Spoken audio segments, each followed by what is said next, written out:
예, 오늘 최고위원회는 장동혁 당대표의 지방 일정으로 인해서 원내대표 주제로 하게 되었습니다. 부동산 대책에 대해서 먼저 말씀드리겠습니다. 이재명 정부 출범 4개월 만에 벌써 4번째 부동산 대책이 발표되었습니다. 문재인 정부 시절 국민들 기억을 잘 하실 것입니다. 5년간 28번의 부동산 대책이 있었는데 그 대책을 뛰어넘는 신기록 달성입니다. 노무현 정부, 문재인 정부 그리고 이재명 정부로 이어지는 좌파 정권 20년 부동산 정책 실패의 재탕이자 악순환의 재개봉이다라고 규정할 수 있을 것 같습니다. 2005년 노무현 대통령은 하늘이 두 쪽 나도 부동산만은 잡겠다라고 호언장담했는데 노무현 정부 시절 5년 동안 서울 아파트 값이 공식 기준으로 57% 폭등했습니다. 문재인 대통령은 보다 강력한 부동산 대책을 끊임없이 내놓겠다라고 호언장담했습니다. 그러나 그 결과는 집값 폭등과 청년 세대의 참담한 좌절뿐이었습니다. 그런데 이재명 정권은 어제 서울 전 지역과 경기도 일원을 조정 대상 지역 투기 과열 지구로 묶는 부동산 규제 대책을 발표했습니다. 특히 청년 1인 가구의 주요 거주 수단인 오피스텔의 LTV를 70%에서 40%로 하향함으로써 결국 청년 서민층만 희생양을 만드는 부동산 대책이었습니다. 시장을 이기겠다는 반시장적 수요 억제 대책은 일시적인 통증 완화를 위한 마취제나 환각제로서의 효과는 있을지 모르지만 결과적으로 잡겠다는 집값은 잡지 못하고 서민층과 청년층의 집을 가지겠다는 꿈만 부숴버리는 결과를 초래할 것입니다. 부동산 정책은 실거주 목적 1주택 실수요자가 그 정책의 중심이 되어야 합니다. 애석하게도 좌파 정권에서는 이 점을 잘 이해하지 못하는 것 같습니다. 그러한 몰 이해 때문에 결혼과 출산을 준비하는 평범한 청년 부부, 내 집 한 채의 꿈을 꾸는 서민들의 삶을 짓밟고 있습니다. 통계가 이를 증명하고 있습니다. 도시근로자 중에서 5년 내지 10년 정도 근속한 근로자의 월 평균 소득은 현재 422만 원이라 합니다. 현재 서울의 평균 아파트 가격이 무려 14억 3천만 원입니다. 무주택 근로자가 LTV 40%로 최대 5억 7천만 원을 대출받는다 하더라도 8억 5천8백만 원은 스스로 마련해야 합니다. 취등록세 등 부대 비용을 포함하면 최소 9억 원의 현금이 있어야만이 서울의 아파트 한 채를 살 수 있다는 뜻입니다. 월 422만 원 소득자가 한 푼도 쓰지 않고 9억 원을 모으는 데는 17년이 소요됩니다. 이재명 정권은 집이 없는 평범한 서울 시민에게 이렇게 요구하는 듯합니다. 서울에서 고액 월세, 반전세로 버티면서 결혼과 출산을 포기하든지 아니면 통근 시간 왕복 서너 시간을 감수하고 수도권 외곽 지역으로 나가라, 둘 중 하나를 선택하라고 요구하는 듯합니다. 결과적으로 이재명 대통령은 서울의 무주택 서민들에게 서울 추방 명령을 내린 것이나 진배 없을 듯합니다. 이재명 정부에게 요청합니다. 실효성 있는 공급 확대 대책을 시급히 마련해 주십시오. 서울 도심지의 종상향 정책이 필수적으로 반영되어야 할 것입니다. 재개발, 재건축에 대한 규제 완화와 건폐율, 용적률 조정도 불가피해 보입니다. 역세권을 중심으로 한 청년과 신혼부부 1인 가구를 위한 신규 민영아파트를 대폭 늘리도록 해주십시오. 이러한 공급 확대 방안은 수요 억제 대책에 못지않게 더 중요한 부분입니다. 불과 며칠 전까지 국토교통부에서 공급 확대 방안을 검토하고 있다는 뉴스가 보도가 되었는데 갑자기 왜 빠졌는지 국민들은 궁금해하고 있습니다. 마지막으로 정부 여당에 제안합니다. 민주당, 더불어민주당과 국민의힘, 국토교통부, 서울시가 함께 참여하는 여야 정서 사자 부동산 협의체를 구성합시다. 서울의 주택 공급 문제에 대해서 머리를 맞대고 근본적인 해결책을 마련합시다. 무주택 서민들을 위한 부동산 공급 확대 정책에 있어서는 여야가 따로 있을 수 없고 정파가 따로 있을 수 없습니다. 이념이 아니라 현실과 시장의 목소리에 귀 기울이는 협치를 부동산 대책에서부터 시작합시다. 이상입니다. 한국인을 타깃으로 한 캄보디아 범죄가 국제적, 조직적으로 이루어지고 있다는 사실이 드러나고 있습니다. 우리나라, 대한민국이 아닌 미국과 영국 정부가 먼저 한국 청년을 죽음으로 몰아넣은 캄보디아발 범죄 조직에 대해 강력한 대응에 나섰습니다. 양국은 이 범죄 조직의 핵심 자금원 비트코인 20조를 압류했으며 관련 기업에 대한 대대적인 제재에 돌입했습니다. 양국이 주목한 핵심 인물은 중국 출신 사업가 천쯔입니다. 천쯔, 1987년생으로 캄보디아에서 카지노, 부동산 개발, 은행 등을 운영하는 프린스 그룹, 우리나라 말 표기로 태자그룹 회장으로 캄보디아 총리의 자문 역할까지 맡고 있을 정도입니다. 혹시 천쯔의 자금이 대한민국 정치권에도 흐르고 있습니까? 아니면 천쯔와 연계된 한국 조직의 검은 돈이 대한민국 정치권과 맞닿아 있습니까? 그래서 대한민국 국민 목숨이 경각에 달한 이 상황에서 결단을 미루고 있습니까? 국제 마피아의 대부분은 중국인 출신입니다. 캄보디아를 토벌해도 캄보디아 내부의 국제 범죄 세력이 동남아나 우리나라로 흘러들어올 수 있습니다. 외교 당국은 캄보디아뿐 아니라 중국으로 범죄자를 송환해야 합니다. 중국인 무비자 입국에 대해서도 제고해야 합니다. 민주당 의원의 말이었습니다. 중국인 무비자 입국과 캄보디아 한국인 납치 사건에 대해 문제를 제기했던 저 김민수와 같은 의견이 드디어 민주당 내부에서까지 나오기 시작했습니다. 국민 안전과 목숨이 걸렸습니다. 국비 받는 의원님들 더욱 용기를 내어 밥값하시기 바랍니다. 국민이 먼저입니다. 마약, 보이스피싱, 살인, 흉악한 국제범죄 조직이 대한민국으로 입국해서는 결코 안 될 것입니다. 대한민국 정부가 그 루트가 되어서는 안 될 것입니다. 대한민국 범죄 도시가 되어서는 안 됩니다. 이재명과 민주당은 중국 무비자 입국 즉각 철회하기 바랍니다. 국제범죄에 저당 잡힌 대한민국 국민의 목숨값 얼마입니까? 그 목숨값이 곧 대한민국의 값어치입니다. 국민 하나 지키지 못하는 싸구려 10원짜리 국가가 국가입니까? 국민 목숨을 지키지 못하는 싸구려 대통령이 대통령입니까? 국민 구조의 최종 책임자는 대통령이라고 외쳤던 이재명입니다. 대한민국 국민이 범죄 조직에 죽어가는 상황 더 지켜보시겠습니까? 국민 여러분, 국민 안전과 치안, 흉악한 범죄는 여야를 떠난 문제입니다. 정치가 아닌 사회 문제입니다. 이러한 상황에서조차 진영 논리를 따른다면 깨어있는 국민이 아닐 것입니다. 저 김민수가 중국인 무비자 입국의 문제점을 지적하자 수많은 언론이 일제히 저를 혐중 정치인으로 몰았습니다.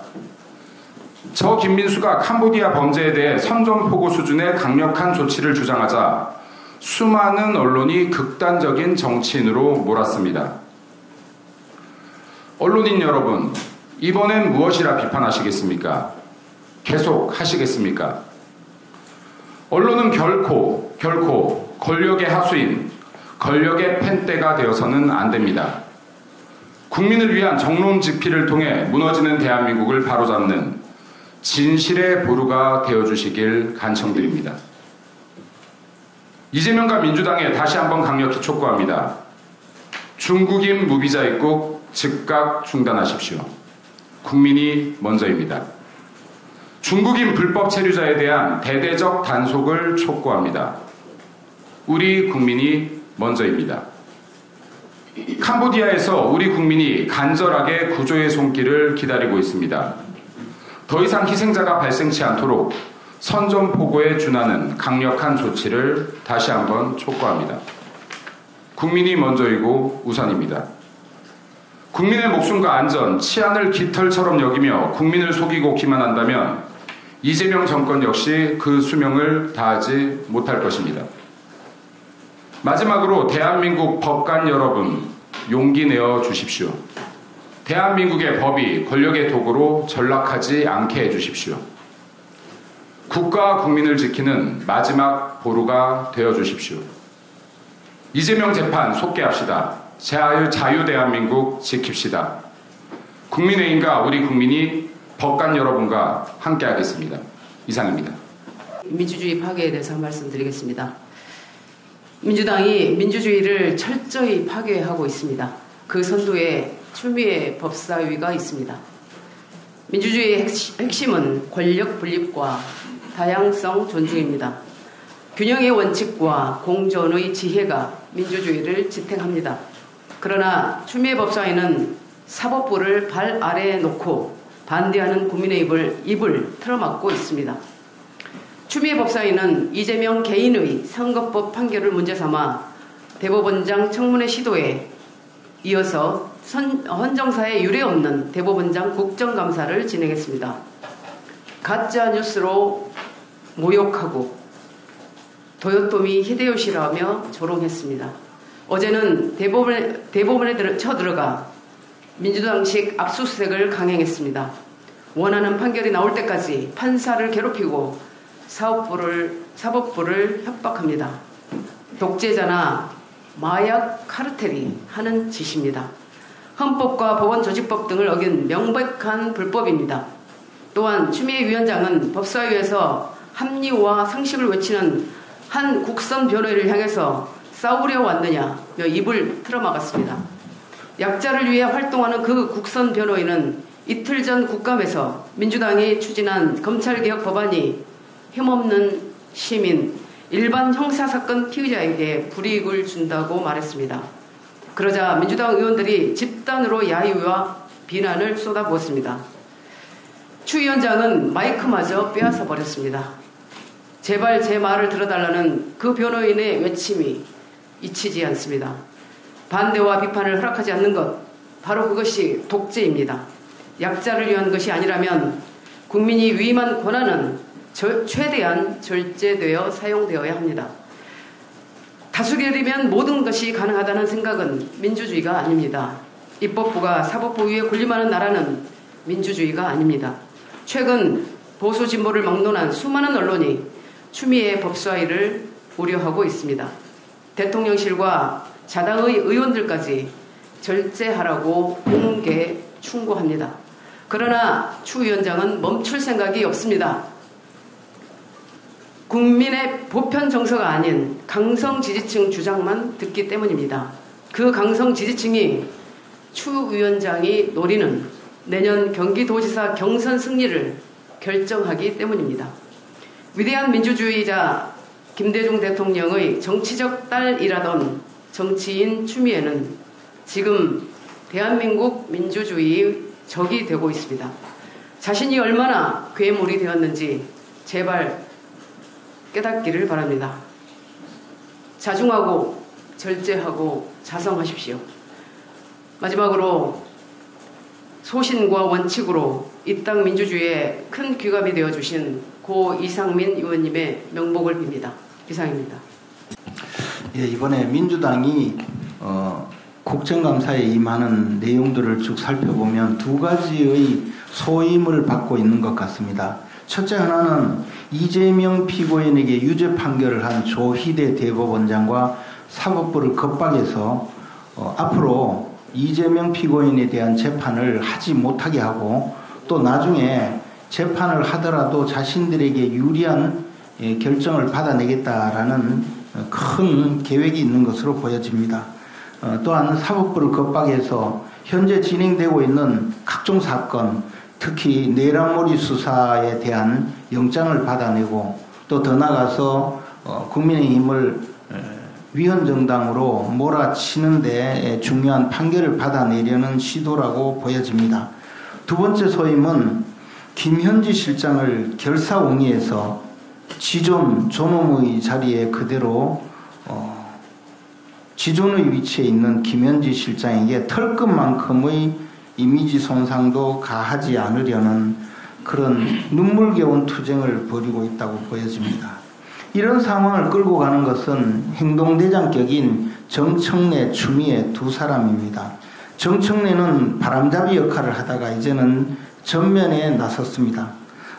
최근에 박성재 법무장관 영장 기각 사건을 두고는 조희대는 답하라, 법원이 내란 옹호를 한 것이냐, 이런 해괴망측한 말을 하고 있습니다. 법원은 법과 원칙에 따라서 박성재 법무장관의 영장을 기각했을 텐데 그에 대해서 내란 옹호라고 주장을 하면서 사법부를 겁박하고 나선 것입니다. 추미애 법사위원장이 대법원에 난입해서 판사실까지 뒤지면서 벌인 이 폭거는 이미 이 세상에 모두 공개된 바 있습니다. 이것은 조폭 집단이 자신의 두목을 교도소에 보내지 않으려고 온몸으로 막아서는 행동과 다름이 없습니다. 민주당의 정청래, 추미애 이 두 사람이 이 조폭 집단의 행동대장입니까? 민주당은 조폭 집단입니까? 사법부를 겁박하고 김현지를 보호하기 위해서 조폭과 준하는 행위를 하고 있는 이 정당이 제대로 된 정당입니까? 김현지는 국민 앞에 내놓으십시오. 그렇게 깨끗하고 일 잘하고 청렴하고 유능하고 그리고도 아무 거리낌이 없다면 무엇이 두려워서 못 나옵니까? 구속영장을 마음대로 받아내서 국민의힘을 말살시키려고 합니까? 국민의 명령입니다. 사법부를 겁박하는 이 국정감사 중단하십시오. 김현지를 국민 앞에 내놓으십시오. 먼저 언제나 대한민국 민주주의가 올바른 방향으로 갈 수 있도록 노력해오신 이상민 선배님의 추모하고 명복을 빕니다. 어제 발표된 이재명 정부의 부동산 대책에 대해 말씀드리겠습니다. 이번 부동산 대책은 서울 25개 전역과 분당, 용인, 수원 등 한강 이남의 경기도 12곳을 포함해 총 27곳을 규제 지역으로 추가 지정하고 내년 말까지 모두 토지 거래 허가 구역으로 지정했습니다. 게다가 청년, 신혼부부 등 실수요자에게 치명적인 전세 대출에 DSR을 적용하여 내 집 마련의 작은 기회조차 빼앗았습니다. 이재명 정부 출범 이후 불과 4개월 동안 6.27 대출 규제, 9.7 주택 공급 대책에 이어 이번이 세 번째 부동산 대책입니다. 이 추세라면 임기 5년 동안 45번의 대책이 나올 수도 있습니다. 현재 부동산 가격이 오르는 이유는 이재명 정부의 재정 확대 우려입니다. 이재명 대통령은 후보 시절부터 우리나라는 국민에게 공짜로 주면 안 된다는 희한한 생각을 갖고 있다는 발언을 하며 나라 곳간을 탕진할 것을 공공연히 예고해왔습니다. 당선 이후에는 각종 소비 쿠폰 등으로 그 말을 실천해오고 있습니다. 정부 지출이 무분별하게 확대되면 물가가 상승한다는 것은 상식입니다. 내년 지방선거가 다가오면 이재명 정부는 또 각종 소비 쿠폰 등 돈을 뿌려댈 것을 누구나 예상할 수 있으니 시장이 이를 선반영하여 부동산 가격이 상승하는 것입니다. 이를 애써 무시하고 더 강한 규제만 쏟아내고 있으니 결과는 실패로 이어질 것이 불보듯 뻔합니다. 부동산 정책의 실패는 청년들에게 가장 큰 고통으로 다가옵니다. 이미 많은 연구 결과에서 저출산의 가장 큰 원인으로 부동산 가격 상승을 꼽고 있습니다. 0.7이라는 역사상 최저 출산율은 그 자체로 행복한 가정을 이루고 싶은 청년들의 꿈이 무너졌음을 상징합니다. 평생 열심히 일해봤자 집 한 채 살 수 없다는 좌절감은 이루 말할 수 없습니다. 문재인 정부 시절 임금이 20% 상승할 동안 서울 집값은 150% 상승했다는 기사가 있었습니다. 아무리 열심히 일해도 월급 상승 속도는 집값 상승 속도를 따라갈 수 없다는 좌절감이 열심히 일할 의지조차 꺾습니다. 청년들이 일자리에서 이탈하고 은둔하는 이유도, 위험성 높은 투기성 자산에 목매는 이유도, 심지어 고수익 유혹에 빠져 위험한 해외까지 내몰리는 이유도 이런 좌절과 결코 무관하지 않습니다. 이재명 대통령과 더불어민주당은 청년들을 극우라 욕할 것이 아니라 도대체 무엇이 청년들을 고통스럽게 하는지 돌아보시기 바랍니다. 이상입니다. 어제 발표된 부동산 대책은 대출 규제 강화와 토지거래 허가 의혹 확대로 대표되는 가장 강력한 수요 억제 대책이었습니다. 주택 수요를 충족시킬 공급을 늘려야 함에도 불구하고 실현 가능한 공급 대책은 온데간데 없고 수요만 억제하고 있습니다. 이것은 집을 갖고 싶어하는 국민들의 희망을 저버린 것입니다. 현금 부자만 집 사라는 것입니다. 여론조사 늘합니다. 부동산 커뮤니티에서는 토지거래 허가제를 풀지 않으면 공산국가처럼 사는 지역이 신분이 될 것이다. 이젠 현금 부자만 집 산다. 문재인 시즌2 아니냐는 반응이 이어지고, 특히 젊은 세대가 모인 커뮤니티에서는 주거 사다리를 걷어찼다. 열심히 모아 상급지로 가려는 젊은 층이 왜 투기꾼이냐는 불만이 확산되고 있습니다. 심지어 친여성향 게시판에서도 부동산만 건드리면 2배씩 오른다. 이젠 무섭다는 자조 섞인 글들이 올라오고 있습니다.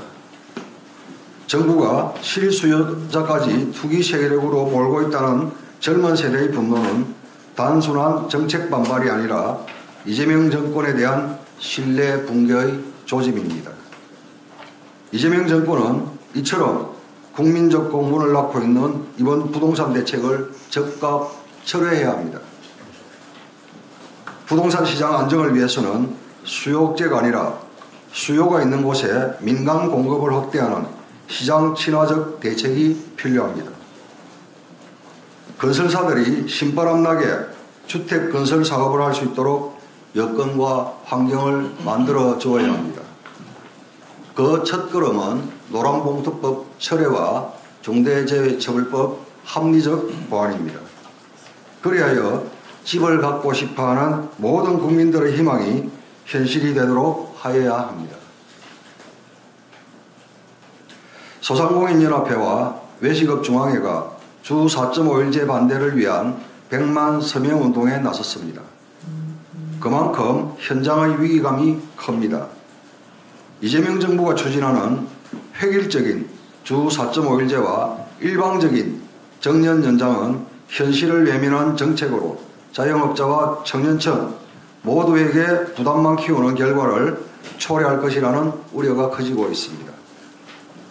노동정책은 구호가 아니라 현실의 균형 위에서 설계되어야 합니다.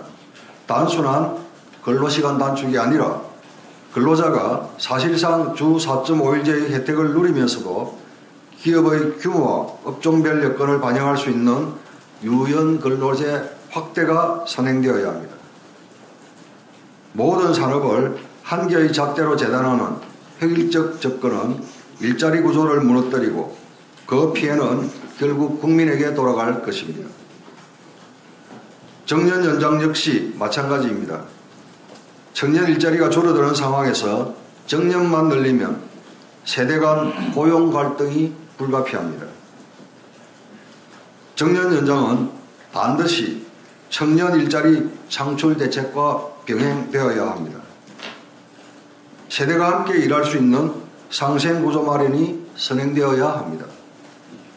국민의힘은 획일적이 아닌 현실과 세대를 아우르는 유연 근로제 확대와 상생형, 즉 청년 일자리 창출 대책이 병행되는 정년 연장 방안을 마련하겠습니다. 기업과 자영업자의 경쟁력을 키우면서도 근로자의 삶의 질을 높이는 균형 잡힌 노동개혁안을 준비하겠습니다. 최우진 잠깐만 한 가지 그 부동산 대책의 횟수에 대해서 좀 정리해서 한 말씀 드려야 될 것 같습니다. 이번 이재명 정부 들어서 가지고 627 부동산 대책이 있었고 814 부동산 대책이 있었습니다. 그리고 97 LH 중심의 공급 확대 대책이 있었습니다. 그리고 어제 1015 부동산 대책까지 전부 4번에 걸쳐서 부동산 대책이 발표가 된 바 있습니다. 다만 9월 7일 부분이 공급 대책이다 보니까 수요 억제만을 중시하는 좌파 정권 이재명 정부에서 3번째 부동산 대책이라고 할 수는 있을 것입니다. 하지만 전체 숫자는 4번이라는 점을 다시 한번 정리하고 지난 97 공급 확대 대책이 그때 기억으로는 135만인가? 아마 135만 채 정도의 주택 공급 대책이었던 걸로 기억을 하는데 그 대책이 전혀 시장에서 실효성을 거두지 못했습니다. 그리고 주택 가격, 특히 아파트 서울 중심으로 급등을 하다 보니까 어저께와 같은 그런 또다시 규제를 하는 정책을 펼칠 수밖에 없는 쪽으로 갔다 하는 점이 중요한 점입니다. 그래서 이재명 정권 넉 달 만에 4번의 부동산 대책을 내세운 것은 문재인 정권 때 5년간 28번에 비해서도 압도적으로 숫자가 많은 신기록 달성이다라고 하는 말씀을 그래서 드린 것입니다. 이상입니다. 이상 비공개로 전환하겠습니다.